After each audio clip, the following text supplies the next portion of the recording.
Soya சங்க்ஸை வச்சு ரொம்பவே சிம்பிளான டேஸ்டான ஒரு ரெசிபி செய்யலாமா? ஒரு பாத்திரத்துல 3/4 லிட்டர் அளவுக்கு தண்ணி எடுத்துக்கோங்க. ஸ்டவ் ஹை ஃப்ளேம்ல வச்சிருங்க. பாத்திரத்துல இருக்க தண்ணி நல்லா சூடான உடனே 100 கிராம் சோயா சங்க்ஸ் அதுல சேர்த்துட்டு ஒரு 1 நிமிஷம் போல நல்லா டிப் பண்ணி அதுல ஊற விட்டுட்டு அதுக்கப்புறமா நார்மல் வாட்டருக்கு மாத்திட்டு அதுல சுத்தமா தண்ணி இல்லாம பிழிஞ்சு எடுக்கணும். பிழிஞ்சு எடுத்ததுக்கு அப்புறம் பாத்தீங்கன்னா நல்லா பஞ்சு மாதிரி சாஃப்டா இருக்கும்.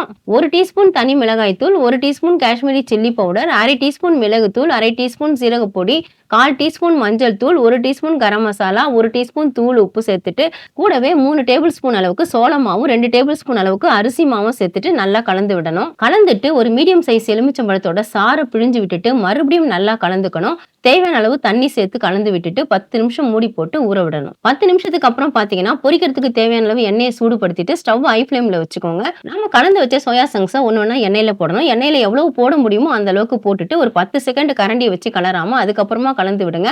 நல்ல கோல்டன் கலர் வந்ததுக்கு அப்புறமா எடுத்துட்டு பிளேட்டுக்கு மாத்திக்கணும். அவ்வளவுதான் ஃப்ரெண்ட்ஸ், நல்லா முறுமுறுப்பான ரொம்பவே சிம்பிளா ஈஸியா செய்யக்கூடிய ஈவினிங் ஸ்நாக்ஸ் தயாராயிடுச்சு. கண்டிப்பா நீங்களும் ட்ரை பண்ணி பாருங்க ஃப்ரெண்ட்ஸ்.